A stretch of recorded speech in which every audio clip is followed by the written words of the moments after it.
悉达多王子经过不断的学习和禅定，最终凭借自己的无欲无求，成功打败了摩罗，领悟宇宙真理，佛光显现，成为佛陀，并且这个消息从摩羯陀国一直传回到了迦毗罗卫。波提王后和耶输陀罗每天都在盼望着悉达多的归来，可却屡屡失望。耶输陀罗点燃蜡烛，祈求上苍垂怜他们，能让悉达多早日回家。可无奈失望的次数太多了，连他自己都有些不敢相信这祈福的作用了。耶输陀罗哭着向王后询问悉达多是否永远不会再回迦毗罗卫了。王后安慰着他说，悉达多绝不会忘记我们的。可说着说着，就连王后自己也流下眼泪。提婆达多仍然没有放弃王位，他不停地在难陀面前挑拨他与国王之间的父子感情，还三番五次撺掇难陀前往花园，他要让难陀玩物丧志，失去对王位的渴望，令国王对难陀越来越失望。夜里马儿的嘶鸣惊动了耶输陀罗，他发现难陀已经穿戴好衣裳，准备前往花园。他努力劝说难陀留下，一言不合，难陀便与他争执了起来。耶输陀罗将自己与悉达多做比较，让他心中自有不平之处。耶输陀罗直言，他根本比不上悉达多，因为悉达多自小就确定了自己的志向，而且任凭多美的女子诱惑于眼前，他也丝毫不动心。耶输陀罗的话让难陀慢慢冷静下来，可就在这时，提婆达多出现了，他三言两语就挑起了难陀的叛逆之心。提婆达多表示，难陀已经不是小孩子了，应该有权利好好享受自己的人生。难陀犹豫了，他离开耶输陀罗的身边，来到马车前。提婆达多以为他屈服于自己的欲望，可是难陀却拒绝了和他一同前往花园，并独自返回王宫，这让耶输陀罗非常的欣慰。但难陀抵抗得了一时，却无法长久的维持，很快他又按耐不住跑去了花园。这一事令国王十分恼火，他叫来提婆达多，狠狠地训斥了他，并厉声警告他，从今以后若再敢勾搭难陀或者其他任何的一位王子，他便不会再手下留情。胡范王让儿子赶紧屈尊服个软，提婆达多只好暂时忍下了火气，故作虚伪地请求国王的原谅。国王心软仁慈，再一次宽容了提婆达多的行为。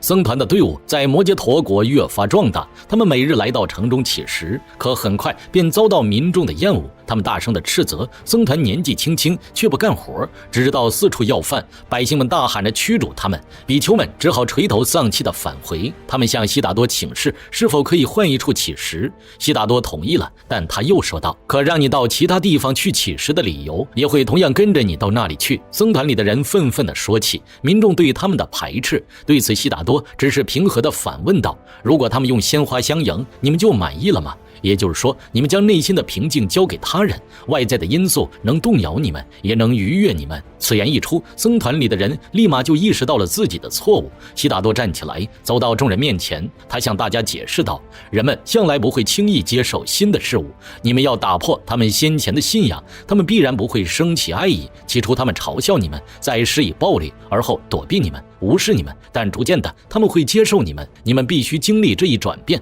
保持谦逊与安忍。悉达多和僧团受到摩羯陀王的邀请来王宫里赴宴，这让婆罗门的尊者十分不满，他们故意想出了一个办法来刁难悉达多。城中有一妇人失去孩子，因难以接受孩子的死亡，坚决不肯下葬。尊者故意告诉妇人，佛陀可以让他的孩子复活。妇人立刻满怀希望地跑到悉达多的面前，他恳求佛陀能救救自己的孩子。听完这位妇人的哀求，悉达多点头同意了。他表示可以让孩子复活，但他有一个条件，那就是妇人必须到城中找一户人家，讨要一粒芥菜籽，而且那户人家不可死过人。妇人欣喜地奔向城中，但她很快就绝望了，因为每户人家都曾失去过至亲，有的是失去了妻子，有的是失去了儿子，还有的儿子和儿媳都过世了，死亡如同追赶在他的身后。他也终于清醒了，意识到人死不可复生，他麻木地将自己的孩子下葬，然后来到悉达多面前，问他为什么要给他那不切实际的希望。这时的悉达多才解释说，若他之前就告诉夫人这些话，他必定是不肯相信的。生老病死是自然的规律，无人能逃脱这个桎梏，而这痛苦的来源其实来自每个人的内心。夫人接受了他的说法，并求问解脱之道。悉达多说道，解脱的关键在于转变自己的心，无论悲伤降临或是喜讯登门，都该在两者间保持中立，依此而行，痛苦桎梏自解，将知晓无上真理。随着内心思维的增长，你会明白生与死、聚合别离，非二而为一。听完了这些，夫人虔诚地拜谢佛陀的指点，悉达多也向他进行赐福。因为悉达多的缘故，摩羯陀王与儿子阿独士发生争执，摩羯陀王斥责儿子对佛陀的慢待，而阿独士却大声地反问佛陀，减轻了摩羯陀王的痛苦，可他与母亲的痛苦又由谁来减轻呢？当年摩羯陀王带回了婆离，还在王宫外给婆离一座单独的宫殿，那里生活着婆离和他们的孩子。这件事让王后以泪洗面，摩羯陀王无法辩驳，父子俩最后不欢而散。最后摩羯陀王来到了婆离的宫殿，婆离看出了摩羯陀王的忧虑，温柔耐心地询问缘由。摩羯陀王叹气地表达对婆离的愧疚。佛陀降临摩羯陀，可他却无法带婆离与自己的儿子去赴宴面见佛陀，只因这会让王后和阿独士不高兴。婆离非常的自责，认为造成他们父子嫌隙的是因为自己的存在。他十分善解人意，耐心地宽慰着摩羯陀王。其实依旧在进行着。悉达多的一名弟子来到一户人家的门前，女主人走了出来，却倒了一盆水在这名弟子的碗中。他愤愤地说：“你不劳作，只能喝稀粥。”面对女子的辱骂，他不卑不亢，依旧为女子赐福。这一幕恰好被一旁的气绝者看见，他由衷地赞叹着这名弟子平和的心境，